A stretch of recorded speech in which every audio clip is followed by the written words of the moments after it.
రాజకీయాల్లో అక్షరాలు నేర్పిన పార్టీ తెలుగుదేశం పార్టీ అని చెప్పడానికి తప్పదు. ఆనాటి నుండి కూడా ఈనాటి వరకు బలహీన వర్గాలు తెలుగుదేశం పార్టీకి అండగా నిలిచిన మాట వాస్తవం.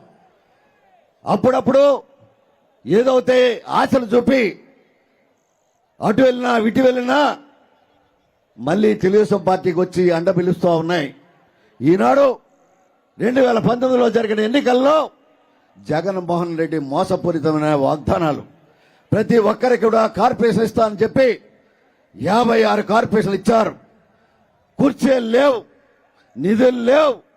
ఎవరైతే కుర్చీలకి చైర్మన్లు అయ్యారో ఆ కుటుంబాలకు మాత్రమే చైర్మన్లు అయ్యి అవమానాలకు గురైన ఆ సామాజిక వర్గాన్ని ఈరోజు చెప్తా ఉన్నాం.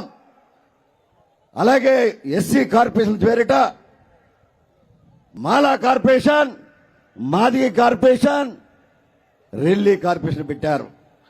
వారికి కూడా కుర్చీ లేని పరిస్థితి, ఆ సామాజిక వర్గానికి కూడా నిధులు లేని పరిస్థితి. ఎప్పుడు కూడా తెలుగుదేశం పార్టీ బ్యాక్వర్డ్ క్లాస్ సంబంధించిన నిధులు పెట్టాయి, ఫెడరేషన్ సంబంధించిన నిధులు పెట్టాయి, ఎస్సీ కార్పొరేషన్ నిధులు పెట్టాయి, ఆ సామాజిక వర్గానికి గౌరవించుకుంటూ పదవులు ఇచ్చాయి.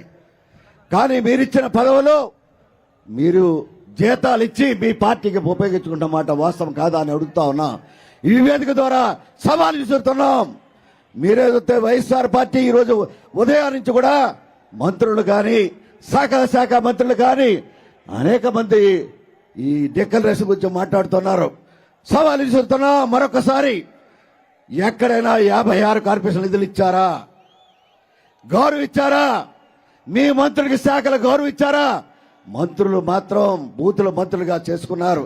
ఇటు చంద్రబాబు నాయుడు గారిని తిట్టాలన్నా, పవన్ కళ్యాణ్ గారిని తిట్టాలన్నా, లోకేష్ గారిని తిట్టాలన్నా, అచ్చెన్నాయుడు గారిని తిట్టాలన్నా ఇదే పని.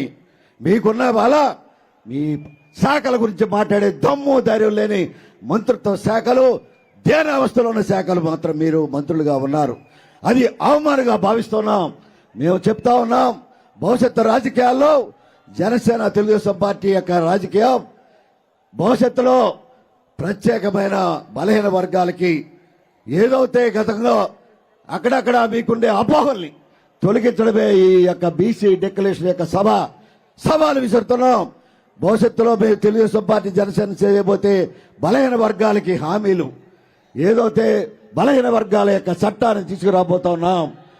బలహీన వర్గాలకు సంబంధించిన అనేక మంది కార్పొరేట్ ఇవ్వడంతో పాటు నామినేట్ పదవులు కూడా వారికి ప్రత్యేకమైన పదవులు కూడా ఇవ్వడానికి జనసేన తెలుగుదేశం పార్టీ కార్యక్రమం రూపకల్పన చేసింది.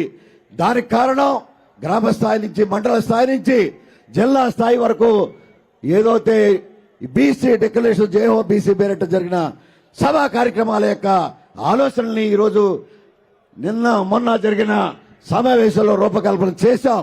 దానికి సంబంధించిన ఈరోజు ఇటు చంద్రబాబు నాయుడు గారు, పవన్ కళ్యాణ్ గారు దాని మీద ఒక స్థిరమైన భవిష్యత్ కార్యక్రమం, భవిష్యత్తు బలహీన వర్గాలకు సంబంధించిన కార్యక్రమాన్ని మీకు అందజేయబోతున్నారు.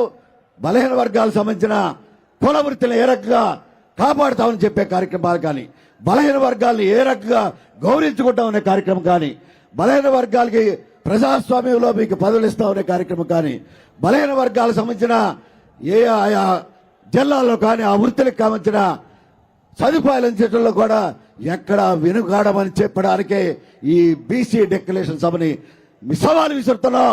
మీరు కూడా చెప్తా ఉన్నాం, ఆబద్ధము చెప్పకండి మంత్రులారా. ఆబద్ధము ఈనాడు జగన్మోహన్ రెడ్డి చెప్తా ఉన్నాడు. ఏ ఒక్క రోజు పత్రికా విలేకరుల్ని సమావేశానికి వచ్చాడా అని అడుగుతున్నా. ధైర్యం లేదు. ధైర్యం లేక పత్రికా పట్టణాలు కూడా చేయడానికి, పత్రికా సమావేశాన్ని పెట్టడానికి కూడా గిన్నీస్ బుక్కగా ఎక్కగలిగిన వ్యక్తి జగన్మోహన్ రెడ్డి ముఖ్యమంత్రిగా ఉండని చెప్పి చెప్తా ఉన్నాం. ఈనాడు అనేక ఈ అవసరాలని డెఫినెట్ గా ఈ రోజు వేదిక ద్వారా ముఖ్య నేతలిద్దరు కూడా వివరిస్తారు. భవిష్యత్తు కార్యాచరణ బలహీన వర్గాలకి జనసేన తెలుగుదేశం పార్టీ అండగా నిలుస్తుందనే మాటని ఒక్కానిస్తూ హామీ ఇస్తూ సెలవు తీసుకుంటా ఉన్నాం.